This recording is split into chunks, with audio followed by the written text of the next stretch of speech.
Hello, friends. We are live. I think we're live. Are we live on the internet and all that Looks good like stuff? we're live on the internet. Yay. Hi. Okay, so random stream is random. We had this game set up originally and we were just testing out a weird thing I made. Long story short, I needed content for a one-shot I was running on Scratch Channel, so I mashed a couple of games I liked together, and this thing ended up being kind of fun. So we're doing more of it and turning it into a thing? I don't know, it might become a game that I make. This is... it flavor-wise is like, it's got some Magical Fury, some Polaris, some other stuff. There's like a hint of a She-Ra vibe in there. There's some Fate Zeros, some Magic Knight Rayearth. It's very anime. Just have patience with us and roll with it. We just did character creation type bond building, and these guys created so much high school drama. It's amazing. So, most of you probably know me. I'm Jess. I will be the GM of this shenaniganry. In this particular system, the GM is also a character called the Observer. We will understand what that means a little later. So let's go around, starting to my, as I learned to point with cameras, to my left, at Lauren. Who are you playing today? Are we just doing the mundane or both? Or Both. Okay. Yes. My name's Lauren. I am playing Esther, the very normal high school girl, and also Andromeda, the Star Shielder. Awesome. Julie, who are you playing today? I will be playing Shiloh today, a very normal high school boy, and his Starlit Knight, Alvareo the Blinding Flash. Yup. Nicholas, who are you playing today? Yeah, I'm playing Olive Quaint, also a very normal teenager with, pinkish red hair. Mm-hmm. And she is also Cygnus the Light Dancer that hits things with the mace. Mm-hmm. Ethan, who are you playing today? Hello, I'm Ethan. I'm playing June today. They're the renegade. Definitely skipping out on classes kid. Totally. And their night form is Arrakis, the Glimmerwing. Yeah.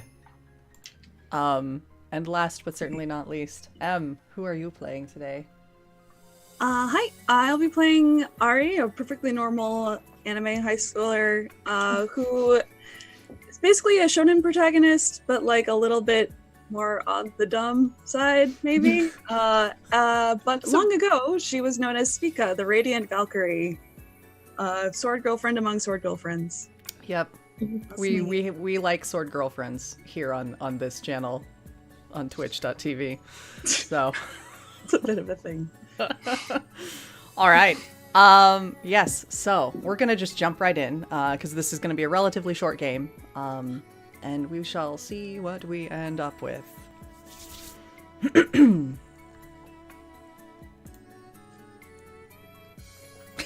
2019, the year of the sword girlfriends. That is correct. I mean, honestly, though. We are off to a running start. All right. So, in an age before time was measured by dawn and dusk, there thrived a wondrous kingdom built amid the frost and the stars, made of light and air. The people of this kingdom commanded great powers, bending the starlight to their will and crafting unimaginably beautiful citadels out of the ice. They prospered and lived joyously for untold time. Until one day it ended. No one remembers how it began, but demons emerged from beyond the starlit fringes and coiled their twisted grasp around the citadels of the people. Grand vistas built over time were ended in an instant. Countless lives were lost to the hunger of these creatures and their wickedness. When only one citadel remained on the ruined ice plains, an order of knights was formed. Thank you for the sub. That was painfully triumphant. So, an order of knights was formed, vowing to stand against the tide of the darkness. The knights fought valiantly, and though the demons were laid low, in the end, so too did the last citadel fall, and the kingdom was gone from memory. Today, no one remembers the knights nor the demons. No one, except you.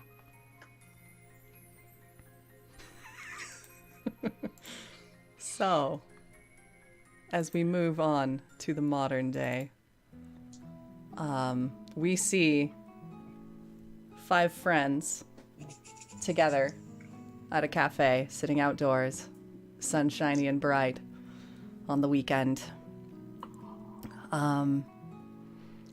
Who is the most animated talker here at the table? Who's kind of leading the conversation? And what are you leading the conversation about? It's probably me. Yeah. And it's definitely something like real dumb. Like, let's say, okay. So what is our school? Can we maybe like talk about our school and figure that out together? Like it's public high school situation. It's like a so. public high school situation. Yeah. Okay. Then I think I just failed a test real bad. Like super bad. Like spectacularly poorly. Okay. Like full on Usagi level. Like how yeah. did you do that? Big giant F on the front in red. Yeah. Yeah. So I'm having a full on like, this is the 3rd time this semester. Well, I can't show this to my mom. What am I supposed to do? Burn it. Burn it? No, I tried that last time. Fun story, doesn't work. Tried that. Yeah, the last time you tried that, the teacher called your mother and she found out anyway. So because I burned it on school property. Yeah. Oh god. And as part of chemistry that day, it's just like, nope. All right, I know what to do with this. I mean, it would have been easier if you just studied a little bit, you know? Tried. I looked to Shiloh. Just the most defeated expression on his face. Yeah, and I imagine you probably spent like a few weeks trying to help Ari with this. You were so confident that you had helped. Yeah. And then we were just like, there was this montage, and she was getting it, and then Ari, why wasn't the studying working? Were you studying something else? Perhaps? You know, the words were coming into my ears, but I wasn't necessarily hearing them like for the content involved. It was mostly a whole lot of, oh, okay, wow, Shiloh's really smart. Wow, Shiloh's really smart. Wow, Shiloh's really smart. So I think that's how that went. Yep. It's always sounded this lovely. Yeah. So Ari got to spend loads. Yeah, Ari got to spend loads of time with Shiloh and forgot all of the studying. So you know. Yep. Anyway, so So as the group is talking, Esther, you know that Shiloh was tutoring Ari for weeks leading up to this test, because he was pretty regularly busy. How is this turnout looking to you? I think she is like feeling a little bit of like the disappointment as well. Like she was really hoping that this was going to work. Was really rooting for Ari and for Shiloh. And yeah, so I don't think she realizes kind of any of that. So she's just kind of any of the ulterior stuff. So she's just kind of like, Guys, we're working so hard, definitely studying. yeah, yeah, Mhm. I think she's trying to be like, well, but you did a lot better than the last time. Like, the comments like trying to encourage her, being like, well, but look how much you've improved. Like next test, you'll definitely get it. Yeah. It's not a 0. Yeah, he went from like a 15 to like a whole 25. You went up 10 whole feel it. points. That's a ton. You can't fail a test that you don't take. June pipes into the middle of the conversation with this comment, and the table just kind of goes dead for a moment. Except for like one of you just kind of slurps your drink awkwardly. Well, I'm not a quitter. Is there anything about quitting? Not taking the test at all is pretty much like quitting. You didn't even try. I tried really hard not to take that test. But the real problem now is showing it to your mom, right? Yeah. Yeah. Does it look? Hold on. Does the paper look like the same one, like the last time? Well, the last time I did worse, so I don't think that's showing. No. I mean, we could, No, I got fake this. one. Yeah, I got this. Does anyone have a red marker? Or no, not a red marker. Red is bad. Black marker. Yes. Or some whiteout or something? I know how to fix this. I have a small whiteboard. Yeah, Esther's kind of like, I'm gonna not say anything, but I don't approve. Like, I think is Esther quickly looking down to her food and just being like, I'm not seeing this. What is my moral obligation in this circumstance? June is leaning in to see what's happening, just like, what's happening here? So my assumption is there's going to be some forgery and arts and crafts going on here. Okay. Exactly. Yeah, so that's happening in the background while the rest of the scene. So a few minutes later, you emerge from your intense creative group session, and Ari now has a test that she scored a really solid 85 instead of a 25 on. Damn right. And the handwriting totally matches up between the marks that the teacher definitely. made. Yep. And the school absolutely doesn't have a policy where they call the parents if the test score is below 50. Yep. I'm feeling really proud of myself right now. So, you all kind of, the conversation carries on, and you get yourselves, you pay up at the cafe and go on, as it's getting toward evening, and you should probably all go home or start to head home. If I'm not mistaken, most of you actually do live in the same neighborhood, at least in many of you live in the same exact apartment complex, right? Yeah. I think Ari and Shiloh are in a different apartment complex. And everyone else lives in the same apartment complex. No, Olive doesn't live near June anymore, right? Okay. So, I don't think so. No. Yeah. So I think Ari and Shiloh live in the same apartment complex, and June and Esther live in the same one, and then maybe Olive lives in a house. Yeah. Yeah. What if Olive's family is like super rich? Oh my god. I have an observatory. Oh man. All right. Yeah, so, but you wouldn't be able to tell that they're super rich from how Olive is dressed, because she always wears, Christmas sweaters. yeah, she's all into the cozy sweater aesthetic. They're all So- cashmere. Yeah. So you all pay up at the cafe and you start to make your walk on home. Is there any other banter that's going on as you walk together toward your neighborhoods? I have a question, Shiloh. How recent was our breakup? I think if we're at a cafe together with our friends, it's been a few weeks at least. Okay. And we've kind of and there's some kind of unspoken understanding probably when we're all gathered together. Yeah.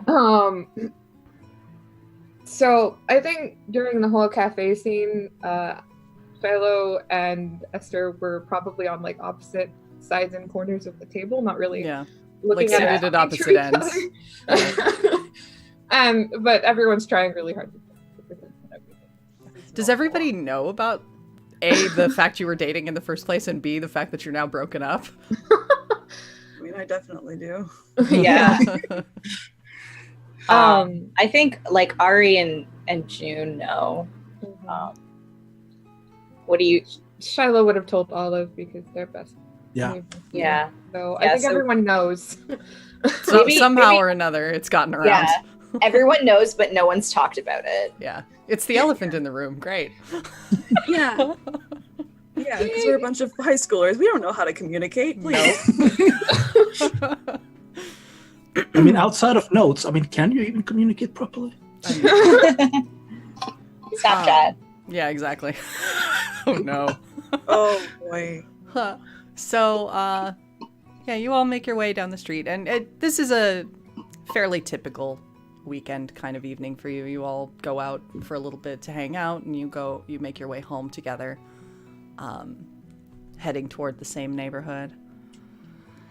And as you are walking along, and the day is quite bright still, the sky painted with pink hues, they start to darken.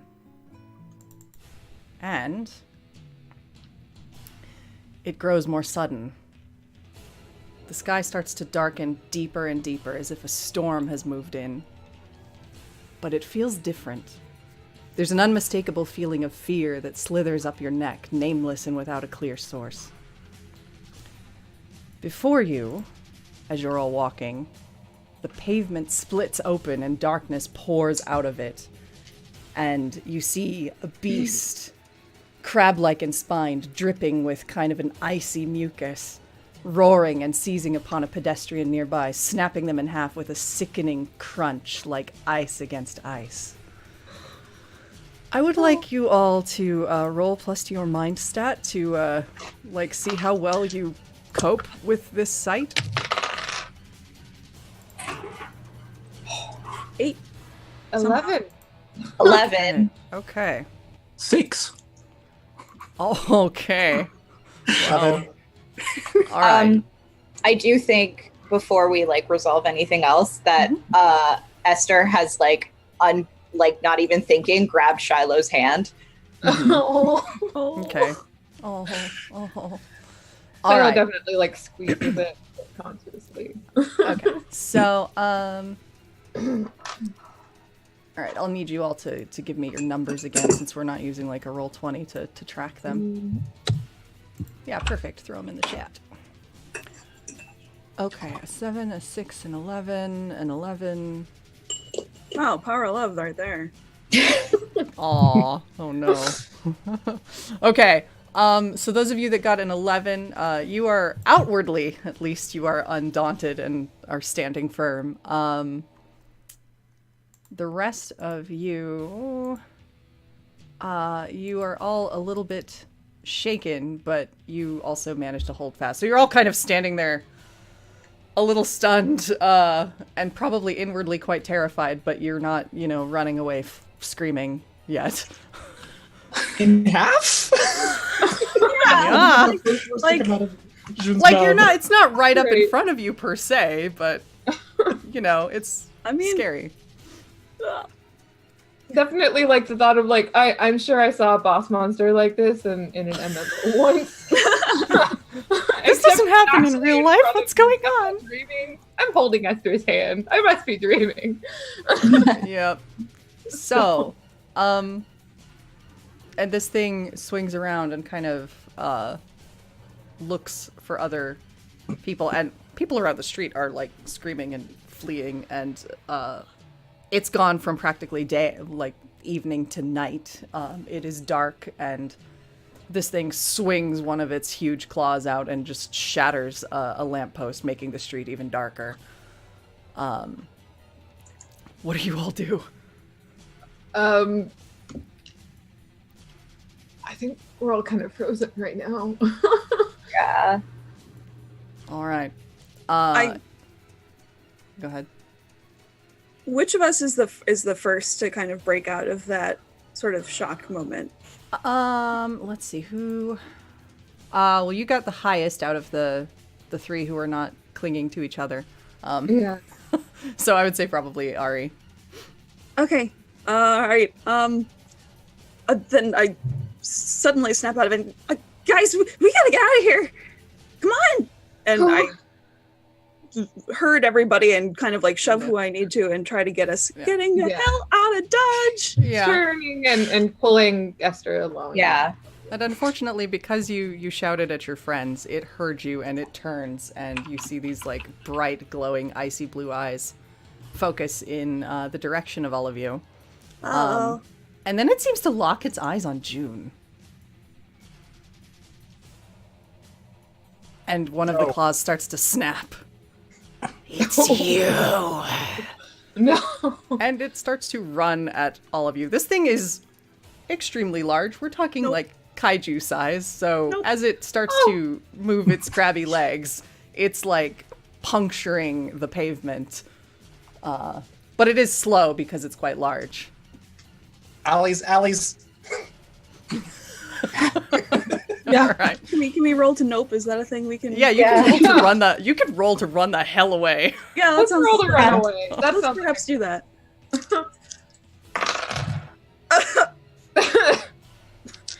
The dice sure do tell a story. Are we rolling plus body? This includes your body stat if you're rolling. Better. It's a nice 5. Yeah. Okay. All right. Wow. Okay. You with the 5s.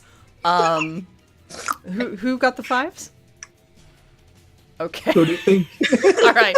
Ari and Olive. I think Ari, you're probably trying to herd everybody away, right? You're like Yeah. trying to protect. So you are one of the. You're kind of bringing up the rear. Olive, what's Olive doing that delays her a little bit? I'm thinking Olive is crying a little bit. Okay, understandable. Yeah. And it's, the usual problem because you also have glasses. So, it's... Yep. Yeah. Oh, what if it's the anime you like your glasses fell off? Yes. Okay, so this thing shakes the earth as it gets closer and it's running at you. Since you were one of the ones bringing up the rear, Ari, you notice Olive is still behind you and kind of stumbles when the earth tremors as she's running, and her glasses tip off and she almost crunches them but has to gather them up. And this thing is looming over the both of you and takes out another light post that sort of blocks your passage into the alley where the rest of you are. Cool. Oh, Olive, what are you doing? Come on! I'm trying. Ow! So, it starts to swing for the both of you with one of these huge icy claws, and this trail of blue mist follows it as it swings down, and then everything seems to stop. And it's dark, and you sort of wonder for a moment if that was it. Am I dead yet? Not And sure. as Okay. all of you... I'll keep having my eyes closed then. As all of you do slowly open your eyes, all the rest of you as well in the alley, that light punctured, went out and crashed, and you all fell into darkness. You open your eyes and you're in what seems like an endless field of stars. Pure darkness, tiny pinpoints of light, cold blue, distant colored nebulas drifting. And it's silent. And it's beautiful. And it makes you feel a little bit sad. Homesick, in a way.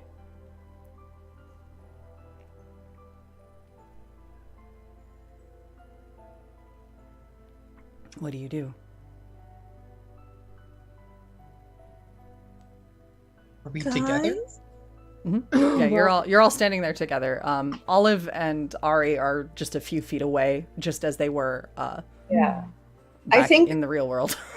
if I would have noticed, because I rolled the highest, that like they didn't get away, Esther would have like, gone like Olive, Ari, and like started to run back towards them. Mhm. And so I think the momentum still kind of like gets her there. Are you okay? Patting myself to see if there are any holes where they shouldn't be. You seem to be patently not dead or harmed. I think so. Are you all seeing stars? Is this Stars? Yeah. Oh, What Where is are we? going on? this is so cool. We This- might be dead. Not really sure. I mean, that's definitely a possibility. Mm. If this is dead, then it's a little bit cooler than I imagined. Oh, It looked at me. Yeah, It sure did. talked. yeah. it seemed like it knew you. Uh, That do you know doesn't. that thing? Did you crib its test results or something? No. Do you recognize it at all? What was that? Is there like, I don't know, like, have I? Is this something that would have like showed up in a nightmare, or like, do I get like the tickling sensation at the back of my brain, or? You know what? Let's see. Yeah, there's a rule for Roll. that. Yeah, roll plus spirit. Spirit. Solid 7. Okay. You do kind of remember a nightmare like this every now and then, but you really haven't had one since you were very, very little. And obviously, nostalgia tends to make things scarier or better than they are, and it was probably super terrifying to you as a kid. And then I it think- kind of faded away. Let's not talk about that. You've never been a fan of eating crab, let's put it that way. Yeah.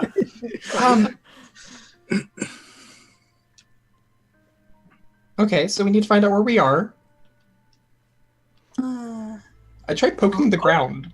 Yeah. And when you poke the ground, it feels much like marble or glass. There's nothing but a field of stars below you as well. But when you touch it, a soft kind of greenish blue halo of light radiates out like ripples of water along the floor until it kind of fades. Do Olive recognize the constellations of the stars? Roll plus mind. Oh boy. No. What'd you get? I rolled snake eyes. Oh no! Yeah, no. They're very beautiful stars, but you don't recognize any of them. Although, everybody, go ahead and roll plus mind as you look around and cast your gaze around this star field.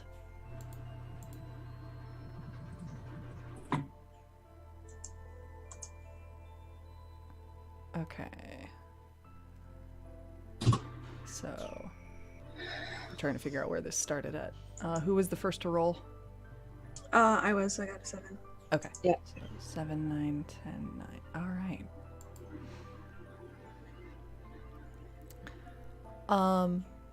As you look around, I think Olive, since you were already kind of gazing around, you're sort of the first to notice this, with the others sort of follow. And you look out, and gradually it seems as though the starfield sort of brightens and fades a little bit to reveal a distant horizon of just these cool ice plains, and in the midst of it there's just this one ruined citadel that looks very strangely familiar to each of you. You can't quite suss out why, but you seem to remember it, and it fills your hearts with more than a little pain.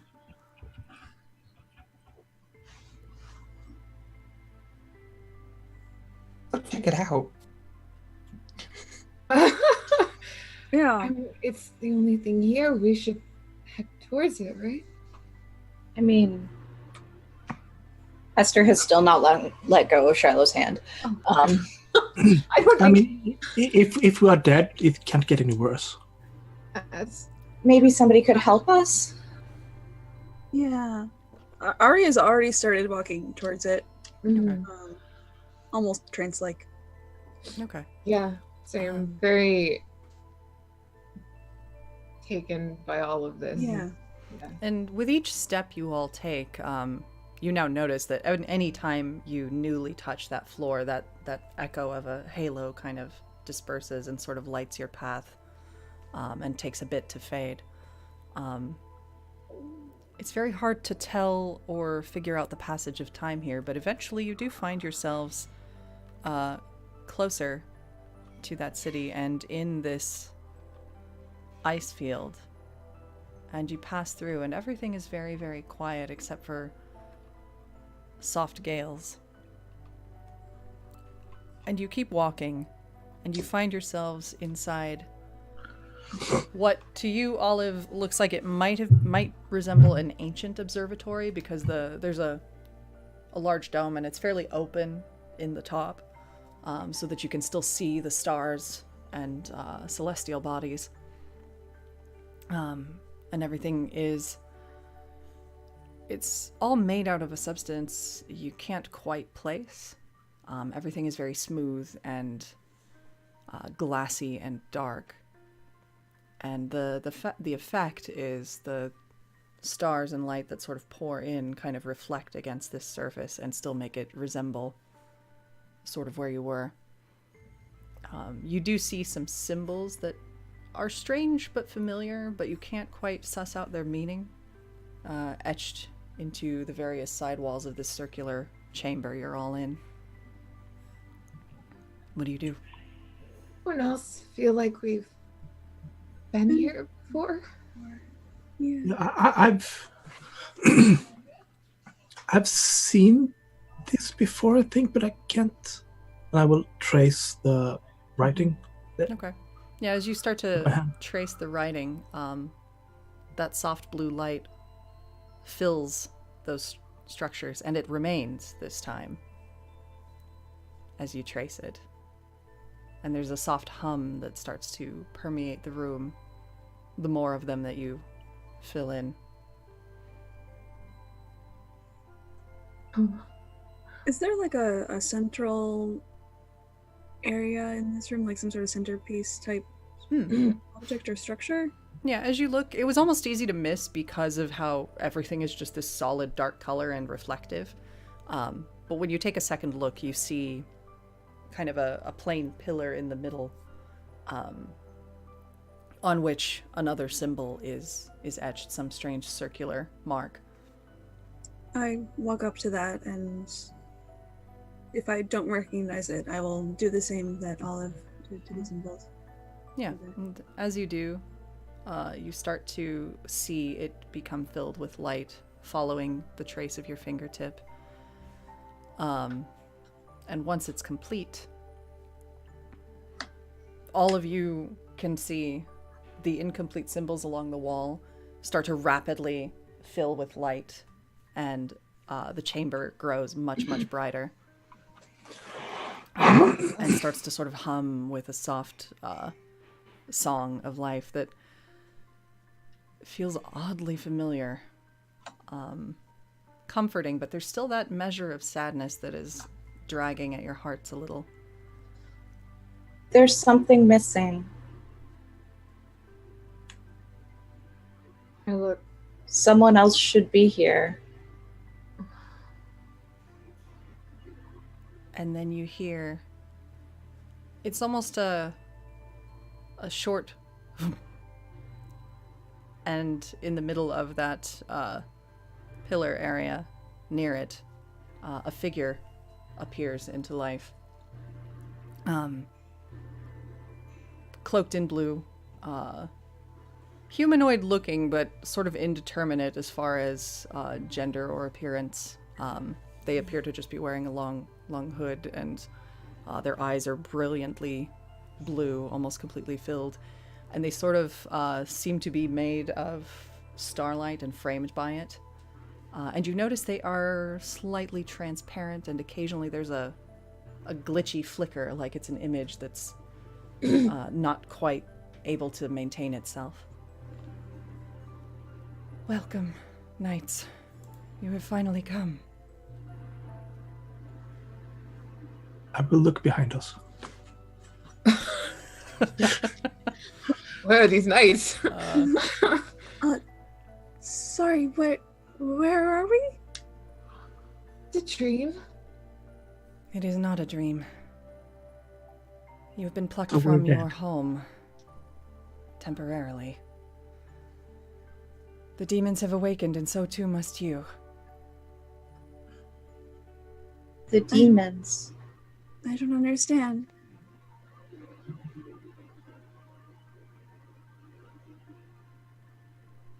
This being seems to be looking almost past you or through you.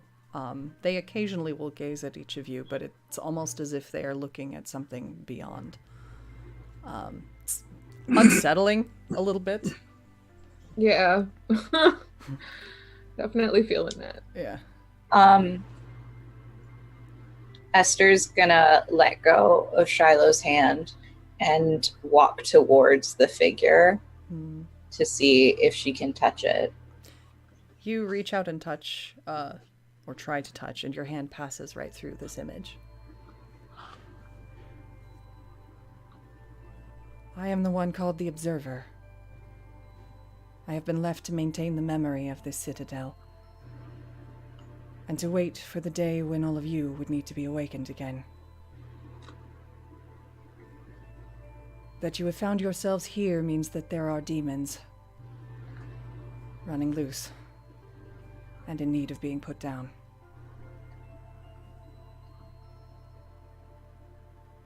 Will you answer the call? Wait. We get to fight things? Demon. There's that a crab thing? Okay. there's a hint of what might be a smile forms. But this being does not seem to emote very much. Yes. That is your task. Your duty is to fight. Wherever the demons rise, there you must be to meet them. I'm not a fighter. I mean, Well, my mom has said that if I do not answer the call when the phone call rings, there will be hell to pay. So, sure. Look, I don't really know what's going on, but we all almost just died, and then we showed up here, and then someone told us that there was something we could do to stop that weird crab demon thing. So, you know what? Yeah, I'm ready to fight. I don't want it to hurt anybody. Very well. want it to hurt anyone. And What do we so have to do? the being raises both hands, and you see the starlight slowly rain down in motes of multicolored light into their hands. And they nod. Step forth, each of you. I do, confidently. What do the rest of you do? Heck I will yeah. step forward. Yeah. Okay. Yeah. Yeah, Shiloh does hesitate, but then, It's okay, Shiloh. yeah, and then he steps forward. I do think June tries to get ahead of Ari. He does not. So there's this moment of you two kind of like gradually stepping like a half step forward more. Yeah, like I start to take a dramatic step forward, and then like June tries to like one up me, and as they do so, I like increase my speed just enough. Like it was gonna look really cool, and ended up looking slightly less cool, but I got there first. Yeah. And as you all come forward, the motes of light begin to form themselves into an array of weapons. And as you look at them gathered before you, each of you sees one and you know that it's familiar. You remember it. Who steps forth first to take their weapon, and what is that weapon? I'll let you have this one, June. Okay, Ari or June, who steps forth first?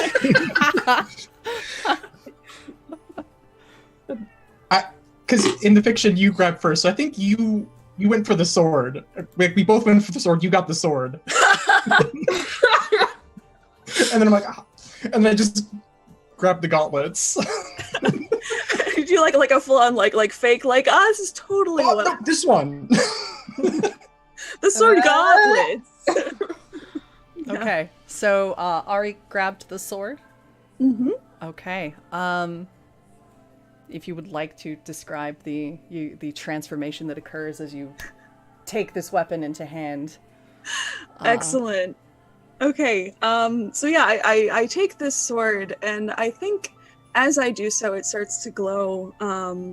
It starts out as this beautiful light blue crystal blade that starts to glow and then starts to shimmer with almost an aurora on it. And as I take it into my hand, there's this wash of that same aurora-colored light that covers me head to toe, and full-on magical girl transformation sequence occurs. But once it's over and this light fades, Ari, who was this kind of short, twin-tailed anime character, is gone, and in her place is this tall, confident-looking woman with pale white hair, bright red eyes, clad in beautiful, shimmering, pearlescent, light blue purple armor. As the transformation finishes, behind her extends two crystal wings that softly float in the air behind me. All right. That's my transformation sequence. Also, there is a cape. Of course. Because there is. We don't follow a no capes rule around here. Absolutely. So as you sink into this transformation and see yourself, is it very strange? I think I have. It's strange for a second, but there's a very strong sense of this is who I'm meant to be. Mm-hmm. This feels right. And so like instantly, like I look behind me, I see the wings, and I actually just immediately take off and start floating. Yeah. And as you do that, the observer looks at you and says, "Arise, Spica, the radiant Valkyrie." And June, I take it you took the gauntlets, right? Yeah. What does June's transformation look like? So I think it starts with grabbing the gauntlets, and then they're kind of almost like leather gloves mostly, but as soon as they put them on, orange ice starts to grow over them into these like big plate-like crystals. And the same on their feet, and from them extend these icy wings from the boots and the gauntlets. So I also picked wings. Aesthetic. Yeah, everybody's got a unique artifact, so we're kind of seeing that in play. I didn't realize that the rivalry ones both had wings. That's awesome. As soon as you said wings, like, this rivalry. This is perfect. Sorry, continue. And sort of like, it's almost kind of suit-like, and kind of the bottom of the suit jacket kind of ends in like a half skirt, and with long dress pants, and sort of the like night covering, the helmet visor kind of slides over their face, but their hair still moves out of it. Nice. It's now glowing in that same sort of orange crystalline feel to it. So, and as you strike your pose, how does this feel for June? Are they feeling pretty at home? I am ready to punch something. All right, you feel powered up. I want to know how good these are at punching. Yeah. And as you do that, the observer looks at you and nods and says, "Arise, Arrakis, the Glimmerwing. Who takes their weapon next, and what weapon is that? I can take mine. Yeah. Okay. It's a mace, and it's basically has lots of metal folds that goes outward, so it looks a little bit brutal, but it's like it's made of sort of a shimmering golden light. Okay. So as you step forward and you take this mace that feels strangely comfortable in your hand, what does Olive's transformation look like? It's light that starts to swirl around and then encompass them, and then it just explodes out, and then she's standing there, and her hair is now pink, and she has a purple cape with a sort of an emerald clasp on it, and she also wears a purple and patched blue jumpsuit, and on her feet there is moon boots, which has some fur on the rim. Mm-hmm. Excellent. And how does Olive feel after this change? Is it odd or? Yeah, it's a little bit Feels odd, right. and she tries to do the whole thing where you throw the mace up and then grabs it again, and it falls down and flies. So little clumsy and little awkward Yeah. at first, but it feels right ultimately. Yeah, and also she doesn't have glasses anymore because those goes off when she transforms. Yeah, of course. they vanished when she transformed, because anime. And the observer nods to you and says, "Arise, Cygnus the Light Dancer." Who takes their weapon next, and what does it look like? I think Shiloh kind of steels himself and steps forward and pulls this rapier down from wherever it's floating. And this rapier, the blade looks like it's made of polarized glass, so when it catches the light, it looks like rainbows. And the silver handle is just all of this wonderful filigree. It's really ornate. And when he transforms, there is this flash, and then before them is a man wearing full plate armor.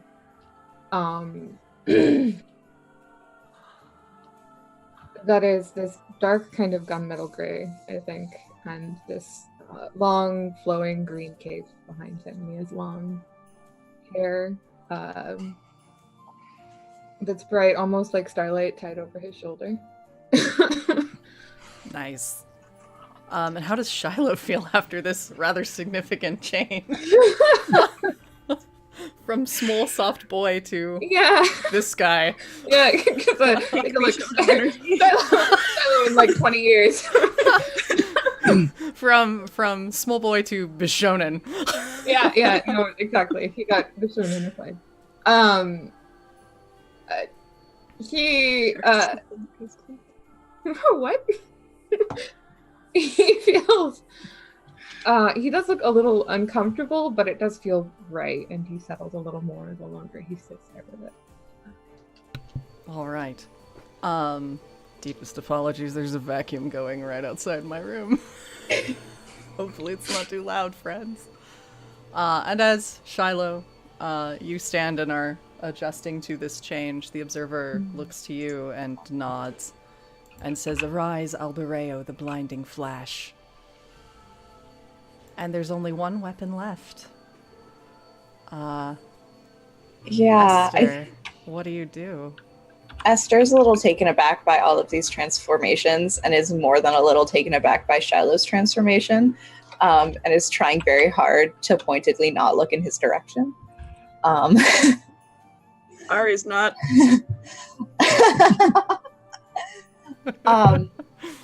But there's only one thing left. And before she takes it, she looks around and she says, there's someone missing. But she reaches for it anyway while she's kind of looking away, and she grabs a a shield, and it's a big round shield. And as she slides it and fits onto her like forearm, the shield is kind of like an icy blue green, and all of a sudden you hear music, and light emanates from the shield and envelops Esther. And when the light is gone, when the light dims, Esther is no longer there, and you see a tall, broad woman with violet hair that's braided, and she's wearing a quite a grand, almost ball gown, but the outer layers are all kind of armored. And then she stands around, and as she's looking in the direction that she's looking, there's a soft whinnying from the other room, and a beautiful white horse comes trotting into the room, and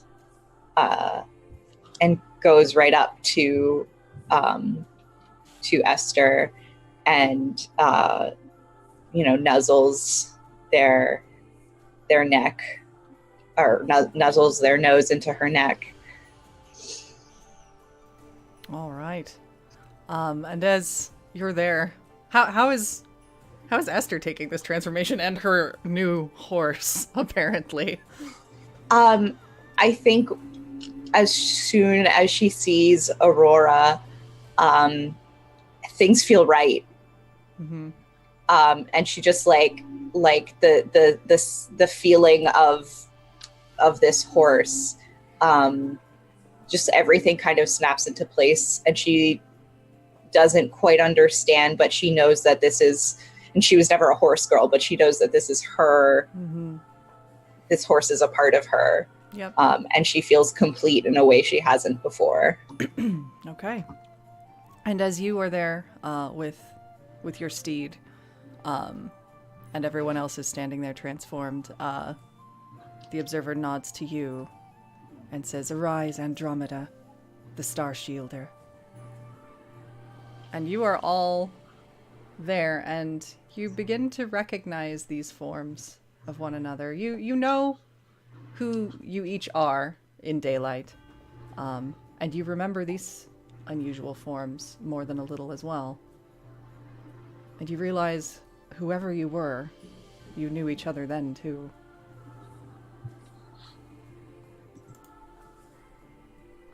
Looking at Shiloh real confused right now. Oh god. For multiple reasons. You look just like a character in a game I play. Good friend of mine. Ah. That's interesting. It's very interesting, and just it's so interesting as he looks at every single one of these other people, and just kind of, oh wow, okay.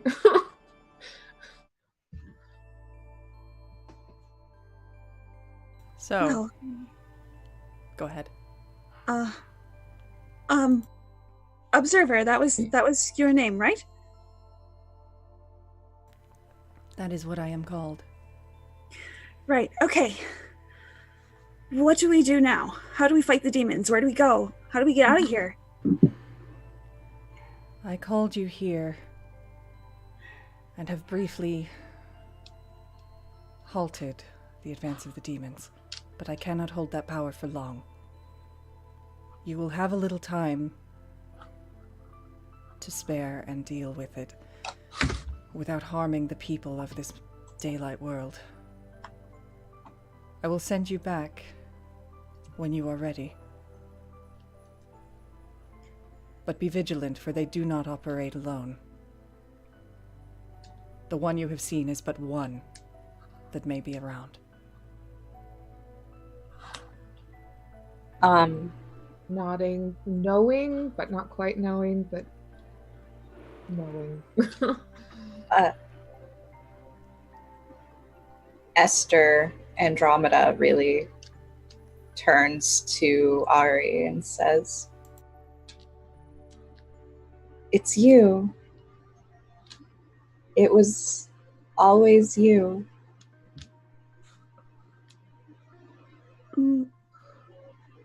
What do you mean? And she'll take Speaka's hand. We were always together all these years. Yeah. We were. Well,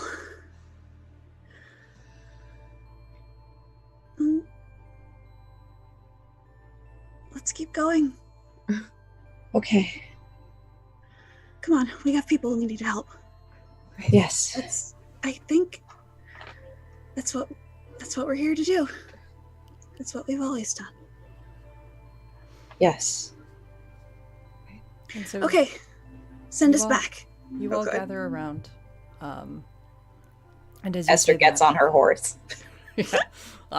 you all gather around, and as you do, you start to see the motes of starlight drifting down softly all above you until all is engulfed in this soft, calm blue light, and the voice of the observer echoes in your minds as everything is just brightness around you. You can't see anything or even each other.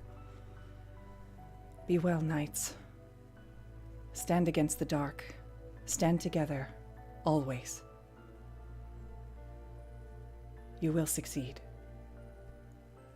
And as the light fades, darker and darker and darker, you find yourselves standing on the street again. And it's that strange grayish darkness that you remember in the chaos before you were transported. The creature is there in the distance, stomping around thunderously. But there are no people, not a soul around. And it's raging and roaring as it destroys structures, flings cars, causes havoc. And there's a great hiss. Arrakis, where are you? Kind of whispering to everyone else, I'm gonna go say hello. Because that seems like a good idea, yeah. You're not alone. Of course they aren't. And Andromeda will kick their horse into gear and charge up towards it with their shield out. Yeah. Oh All right. God. Are Okay, we I'm in? not You have Burden. all the fun. All right. So it sounds like we're Taking these guys. about to engage in a confrontation. So Yeah. you go sounds like- forth. You go forth and charge at this thing. Yes. All right. Who is jumping in first to make the attack? It sounds like Andromeda. Are you Yeah. Andromeda and June? Are you two both going in? I was gonna do a leaping jump and try to punch it. Okay. Roll plus body. Actually, before you do that, can we say in the fiction, can you do a Captain America leap off my shield? Oh, just you want to hold it up and I jump off Yeah. of it? Yeah. Okay, and then because it'd be jump up there and then my wings come out and push me out. And, Hell yeah. Wonder Do Woman is. All right. Or, well, Wonder Person in your case. Yeah. We get this cool brief freeze frame of everybody jumping into battle with their special stuff going on. I rolled a 10. Okay. That Coming in is strong. pretty freaking amazing. All right. So describe you score a hit. So describe the damage, the way you punch the heck out of this beast. Like I said, it's kind of like I jump through the air, my wings kind of spread out, I push off, and then I land foot first, like with a kick, and then a punch right afterwards. Mm-hmm. Okay. So just like a 1-2, and then probably I don't know if there's cracking or. Okay. So yeah, your fist impacts. These things are quite good for punching. It's like you just punched a chunk of ice, and you see spiderweb cracks filling this space of this creature's body, and they kind of explode away, revealing this like slushy kind of glowing blue liquid that sort of oozes out, and you hear the thing roar. You're looking for me? And its eyes focus on you. There you are. Not alone though. And it takes a swipe in your direction.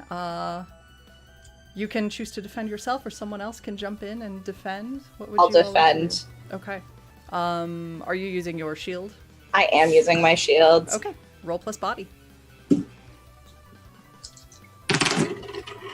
That is also a 10.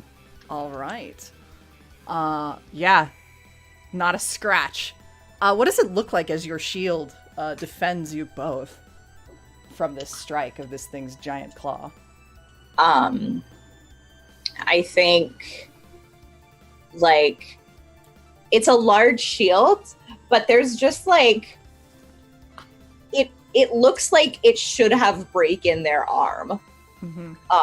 The impact. Okay. But it just like they kind of dodge in front of Ericus and like push it out, and then actually kind of shove the claw back in this like just like Andromeda's arm almost looks like it could be made of stone. Mm-hmm. The solidness of it. Okay.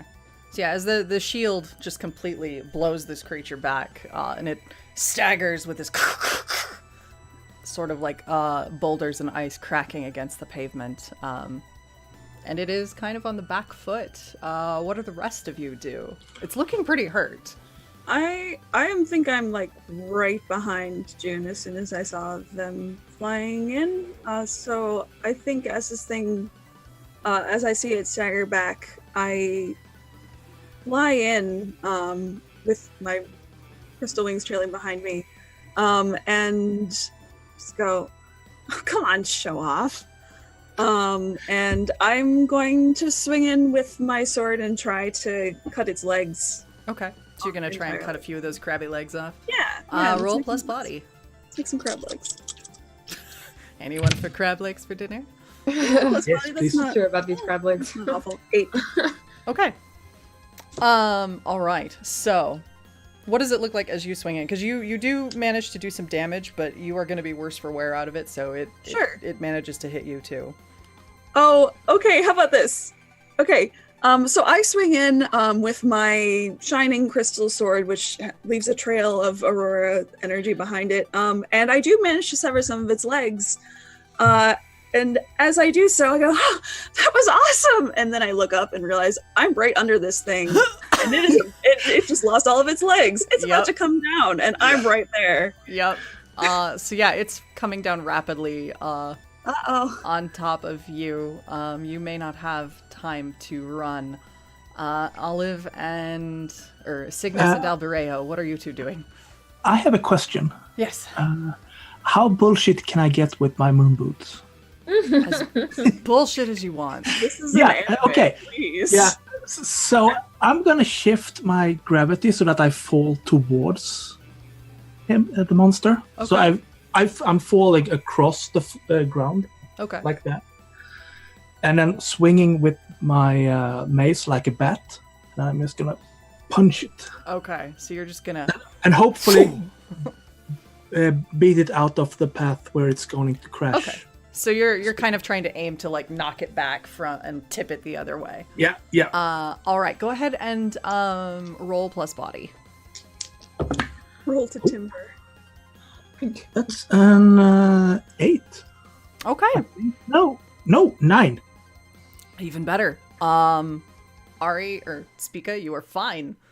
You see this other shadow as you think you're done for, or at least about to be slightly squished by this crabby body. You see another shadow swing in, and you look up and you see Cygnus just sort of fly in, mace leading the way, and knocking the thing over, and this beast just tumbles end over end until essentially a building stops it, and it crashes with great shattering glass. And it starts to get itself back up on one side at least, and is using one of its big claws to prop itself up on the side that lost its legs. As And it's it getting roars. its What's Albereo doing? as it's getting its bearings, I think when it looked like Spiko was about to be crushed, there was this impulse on the inside that wanted to go forward and defend. So I do think that he rushes forward a bit until, but instead of going all the way in to strike with his blade, I think he puts it out in front of him. And between the blade and the monster, this point of light forms and flashes and goes and strikes the monster down on the back. Go ahead and roll plus spirit. 8. Okay. All right, so same as with Spica. You do score a hit, and you're going to deal some damage with that blow, but you're a little bit worse for wear out of it. What does that look like as you fire this blinding flash at the creature?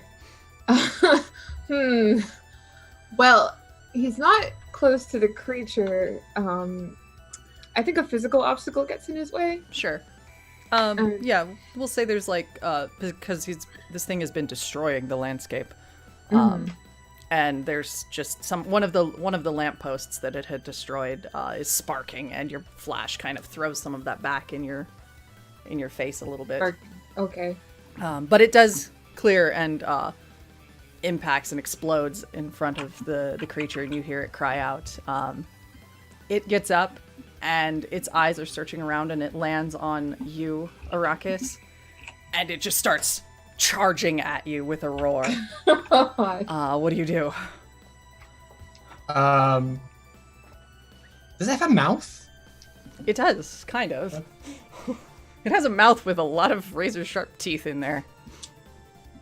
I want to do something where I can like create an opening for someone else. Like, Okay. I want to try to wrestle this thing for a moment. Okay, you want to just try to grapple the shit out of... Okay! Yes. Yes. Grapple something the size of a building, Jude. Yeah. Do it. Yeah. Suplex this thing. Or pinch the mouth together. No. There's some things like I want to like make it so maybe it stops, like my feet drag. Okay, in the are you ground. gonna like do one of these? Okay, yeah. Right, and try to just hold it and yeah, create roll an for- opening for someone else. Roll plus body. All right. That's a 7, so it's... Okay. You do manage to deal a little bit of damage as you charge and grab at it, but it starts to push you back, and you're feeling a little weakened by that. Who sees this and acts next? I think Esther will, seeing like her two best friends and Shiloh, like all kind of worse for wear, kind of snaps something inside of her, and she gets onto Aurora, her horse, and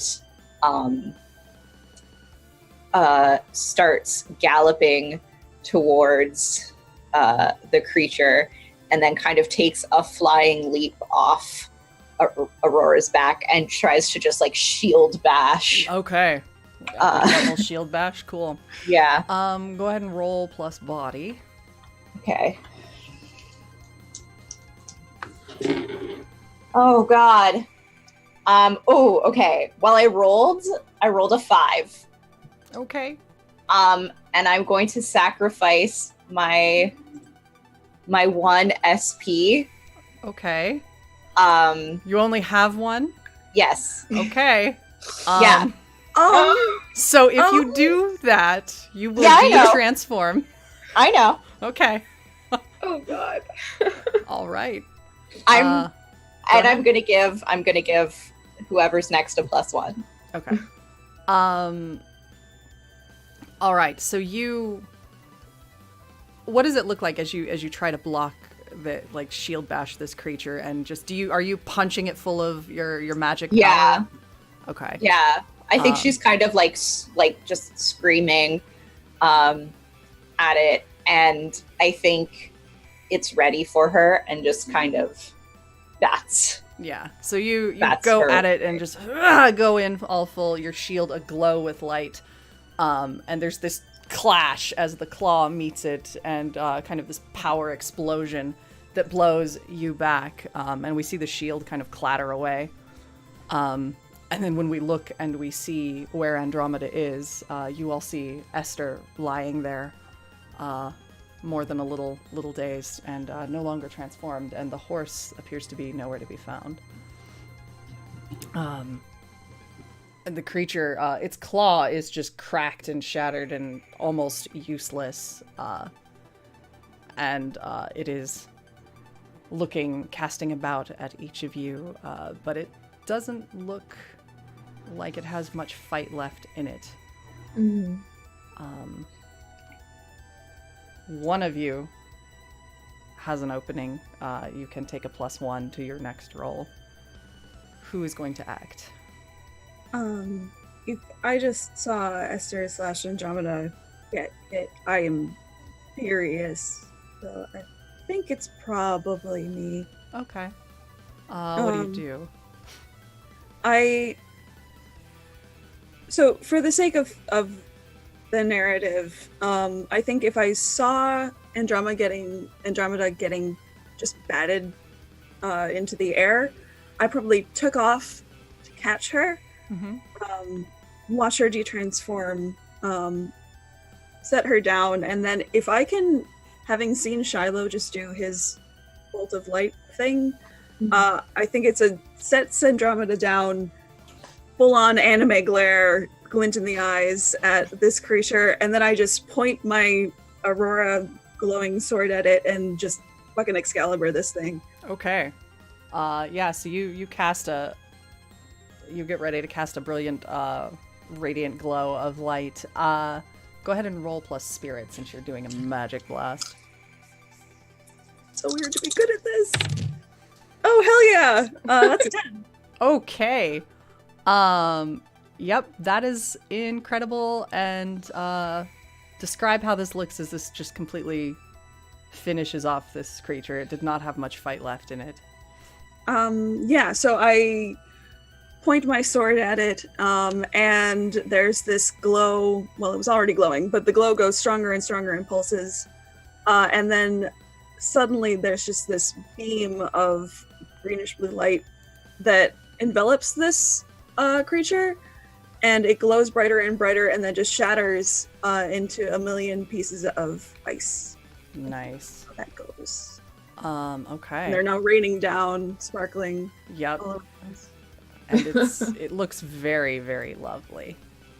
And yeah, this creature is just, there's still that little bit of icy, slushy mist and ooze kind of there where it fell. And Esther, you're conscious, you're just kind of dazed, because coming that rapidly out of the transformation is a little off-putting. But other than that, you're not too injured. And it's very, very quiet here. For a moment. What do you all Esther, do? are you okay? Definitely rushing to Esther and making sure. Yeah, I full on like kneeling down, have Esther in my arms. Are you okay? Yeah. Yeah, I am. I'm me again. Yeah. Yeah. I'm Why are you you? I don't know.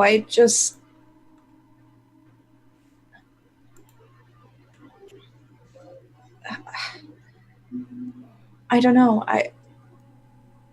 Something happened. Has Shyla reached by this point? He has. Yeah. Okay. Alberto, yeah. And kneeling down as well. It's a little. Yeah, if I see Alvario show up, I will back off. Yeah. I think Alberto just helps Esther upright. And it's interesting because like on one side of things he knows her from a distance, and on the other side of things obviously they were in a relationship for a while. So I think he's definitely kind of mulling that over.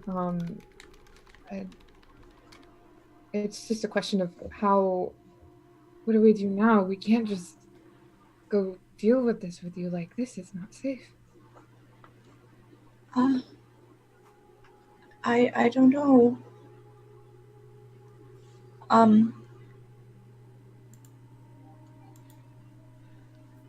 I might be able to, I don't know, maybe go without me? Is there, racking my brain, is there anything that we can recall?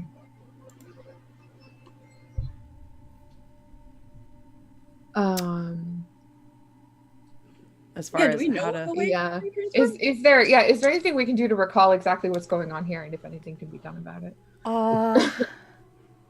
Generally, you should have a way, as long as you have or can call forth your weapon,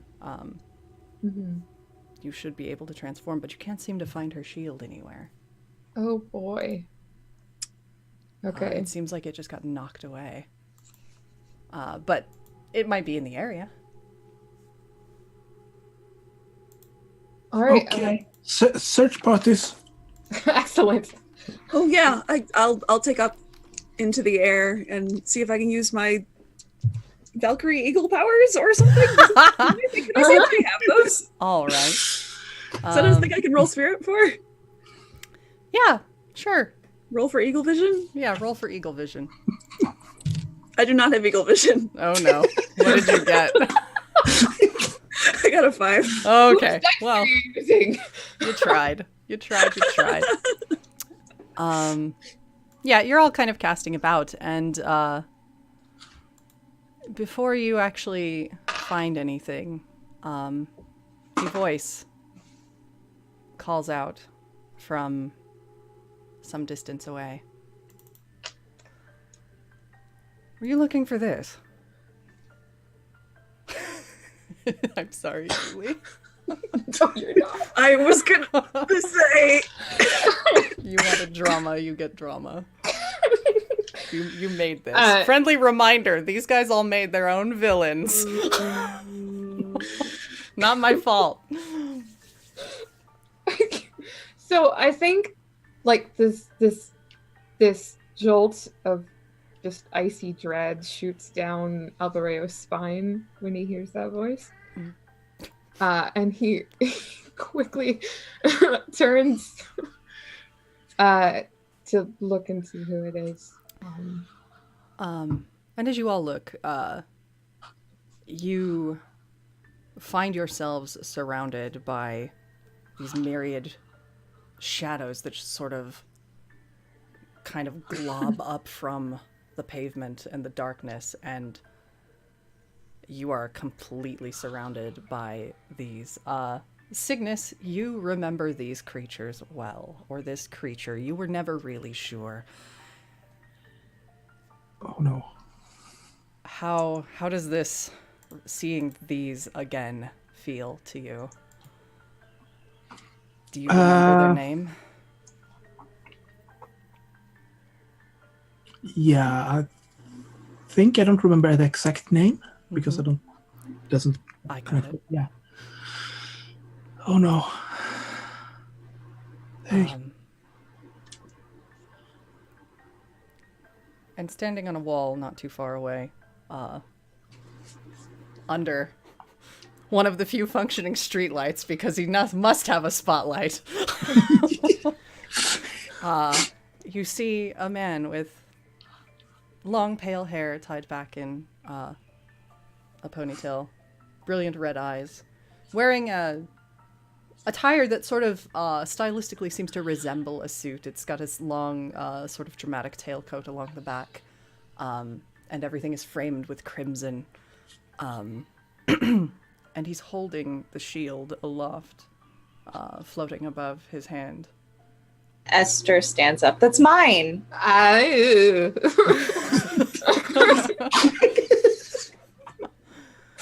Just like putting an arm in front of her and making Oh. sure she doesn't go anywhere.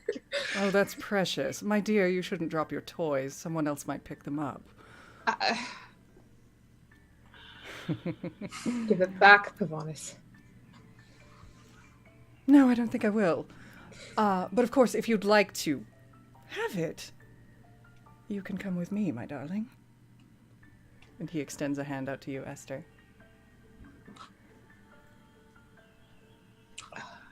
Or, Miss Sarthim, you can have all of them. Do try to leave Albereo alive. I'd like to play with him a little. And these Esther shadows has kind of hiss as they undulate and creep closer to all of you. Esther has like ducked under Albereo's arm No. and takes Pavonis's hand and turns back and says, "I'm sorry." He draws you up close to where he is, and the two of you disappear in a flurry of crimson feathers that just sort of erupts and they fade. Esther? This bad? And the remaining shadows close that opening, and you are completely surrounded. No. No. He's not keeping her. Heck no. Okay, Okay. Let's how do we get it back? punch like this, and I will punch some of the shadows. All right. And they start to, they just kind of constantly are shifting and they avoid you and they creep closer and closer. And I think that is where we will end this session. Mostly because we have a hard stop, but also because drama.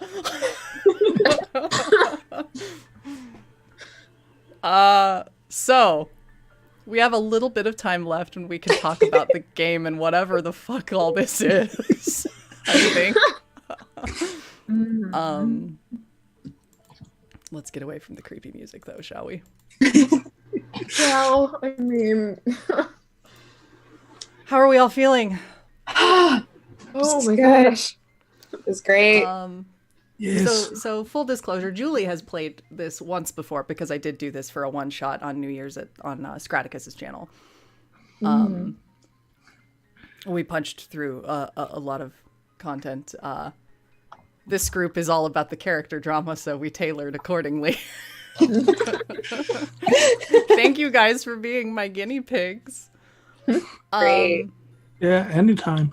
Yeah. So the gist of how this system works is I took some of the roll tables that exist from Magical Fury and like really beefed them up and expanded and made a whole bunch more, and adjusted. The characters also each have an array of stats that's very like powered by the apocalypse. So they each, I don't know. Why don't one of you actually describe the character creation process as it felt to you? I'd like to hear how that was. Who wants to talk about that? I can do that. So there was a survey.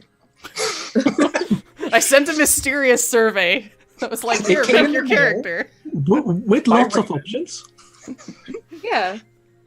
No, but it had a bunch of like questions and it's like, oh, what do you think would be your best stat and your worst stat? And like, and those, I'm trying to think of the actual wording, but like, do you think do you think you're strong? Do you think you're smart? Like, what's your favorite subject in school? Yeah. Exactly. Like that.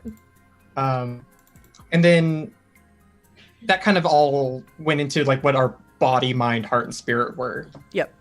Yeah, so there are Which four is stats what- that everybody has. There's body, mind, heart, and spirit. Spirit is used for magic, body is used for anything physical, mind is used for things like perception, and heart is usually used for things like healing or any helpful, compassionate bullshit.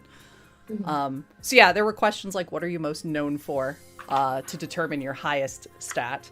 And what do you struggle with most to determine your lowest?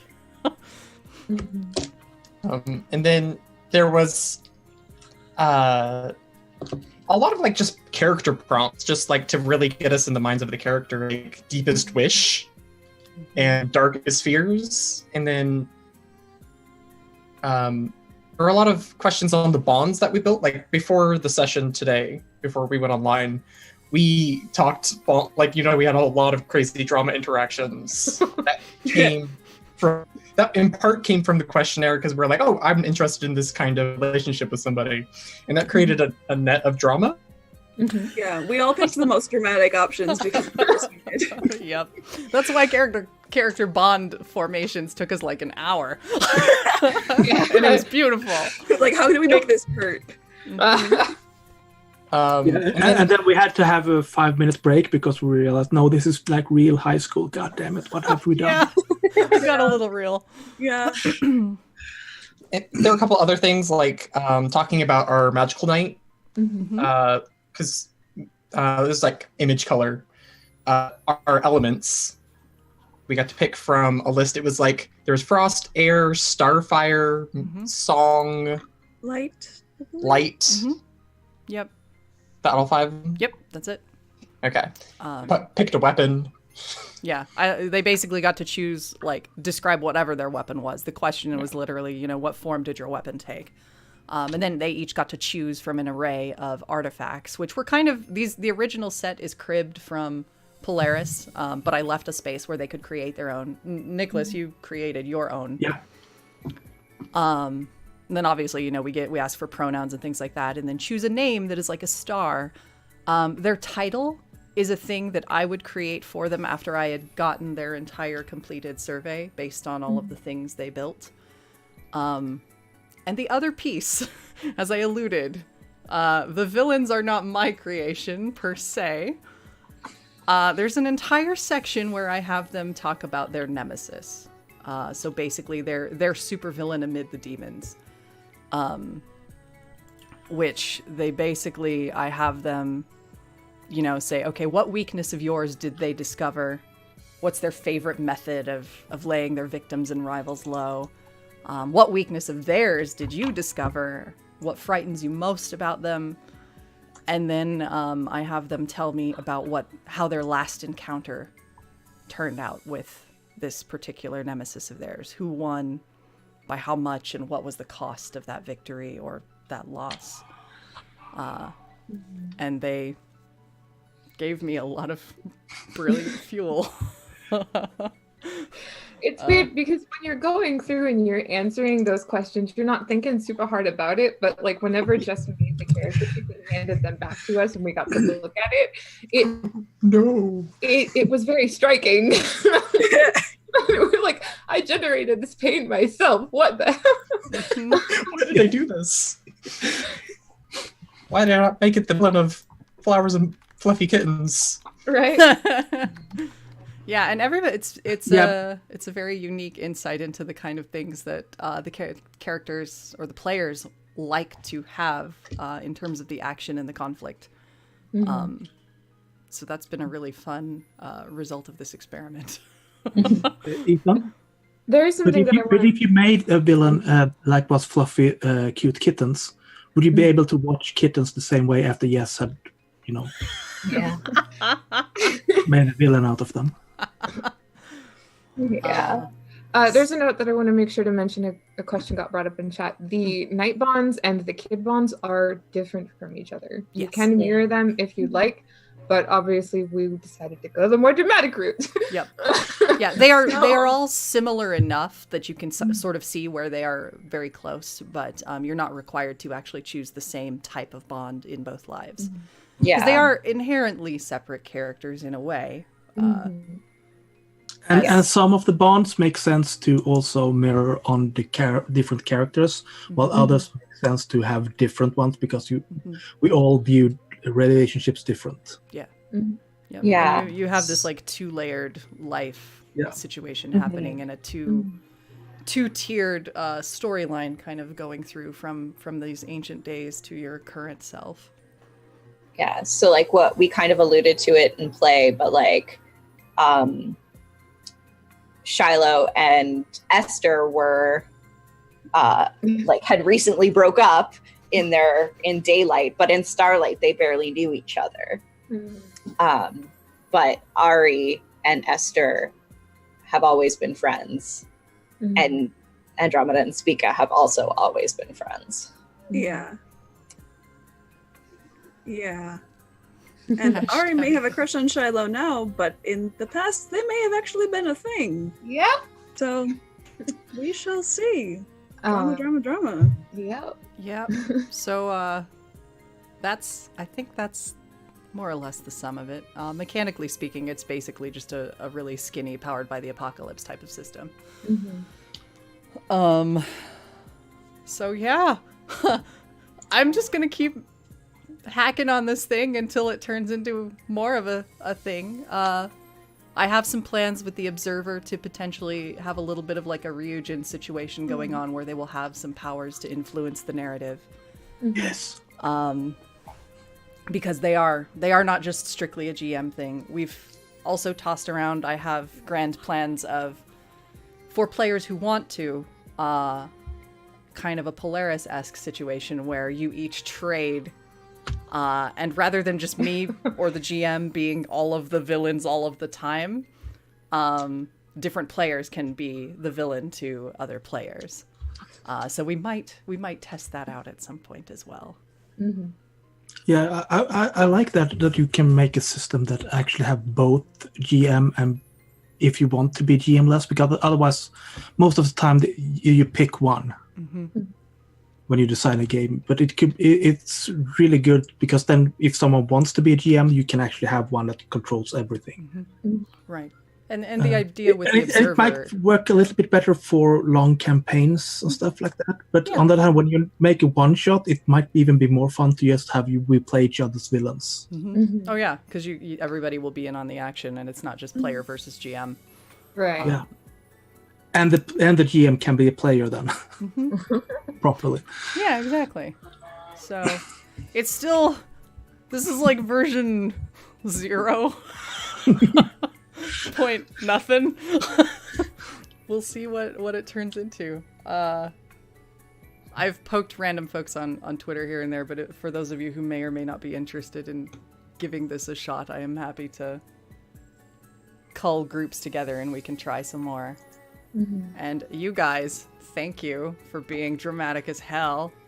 This was very good. It was a short one, but what a note to end on. Okay, that'll be fine. No, Whatever. No big. Yeah. And this means that it's not a one-shot. Of course it's not a one-shot. When is it ever a one-shot? Well, Julie and I are in this game. It's not a one-shot. Yeah. Did we just say 10 for 10? I did. We're 10 for 10 We're now. 10 for 10. High five. Oh man, love it. So we're coming up on time, so I think we can do outros. And thank you everybody who joined us. I see those of you in chat who were interested. I will be in touch. But also maybe ping me on Twitter or Discord if you're on my server and remind me so I don't forget. But yeah, let's do outros. Thank you, Tristan. Thank you. Going back around the other side, M, where we can find you if you like. Hi, M. Addie Shreffer on Twitter. I do the magical girl thing and the art thing, and I'm on this channel like a lot. Yeah, that's where Basically. you can find me. Sweet. Ethan, what you do? Where can we find you? Hello, I'm Ethan. You can find me doing TTRPG stuff on Super Robot Bear on the Twitter, which is where I've been posting a lot of surveys because I'm working on a project that I'm still very uncertain about. So if you like answering questions, check that out. Also, I just like to say it's been very lovely playing with all of you. This is the first time I've played with a lot of you, even though I've known you for a bit. So that good anime magic. So, Nicholas, where can we find you? What do you do? I do art, and you can find me at Nivinter at Twitter, and sometimes on Twitch. Excellent. Julie, where can we find you? What do you do other than play adorable sad boys we love, apparently? I'm Julie. You can find me at Soft Signal on Twitter. I also yell about magical girls and like that a lot. And I'm a digital illustrator. You can find me on Jess's channel on occasion later this month, Kokuri-san, which me and Em are in. More anime bullshit, basically. That's what we do around here. Anime Ghostbusters, basically. And keep an eye on this space. It's a little while off, so I won't say more, but you'll be seeing more of me around here soon. All right. And last but certainly not least, our poor girl who just got kidnapped / walked off with the handsome villain. I don't blame you too much. Yeah. Lauren. I mean, it's my first Jess villain, so. You're like, what? Oh, yes. Please. Yeah. I'll go with you. Yeah, you sound like that? Sure, yeah. Where can we find you, Lauren, and what do you get up to? I am JL_NiceGirl on Twitter. I play games a lot, almost every day of the week. So you should check my Twitter to find out where that is. I also do a podcast with Ethan called Too Many RPGs. We talk to people about actual play shows. It's a very good time. And I also now run a Discord server for people on the asexual and aromantic spectrum. We are all on it. Congratulations, you have stumbled across an entirely ace cast. And it's very good and fun. And if you want to be a part of that, definitely tweet at me. It's a very nice, cozy, safe space. Yep. It's very good. So I guess that leaves me, your observer. I'm Jess. You're on my channel. You're probably on my Discord server if you found your way here for this random-ass stream. If not, I have a Discord server. It's a pretty great place with, like, really chill, intelligent conversation from lots of wonderful, nice, supportive people. You're welcome if you can find it in the Moobots. Feel free to join. We yell about anime things, TTRPGs, and all that good stuff. And otome games, which I play on the weekends very, very late at night. Other than that, you can find me on Twitter yelling about this kind of bullshit. And I'm on various other RPG channels doing things as a cast member this season around. Which reminds me that you can see me, Em, and Jess later tonight on Off the Table. We are going over there. Yeah, we're going over there tonight. Yeah. You want to talk drama? We are playing. Do we have a game for you? Yeah, we are playing For the Queen over on Off the Table later tonight. They've been playing it all day today, and I think they're playing some BFF as well. And that Lauren is also going. Yeah, actually, in about an hour, you can watch me play BFF on Off the Table. Yeah, and then after that, you can watch the three of us go play For the Queen. The four of us. Yeah, all four of us. Yeah, all of us. So, it's going to be a fun time. We will perhaps see you there. If not, see you around the internets. And there will probably be more of this because we left a cliffhanger and I'm still playtesting. Yeah! Bye, friends. Bye. Bye. Bye.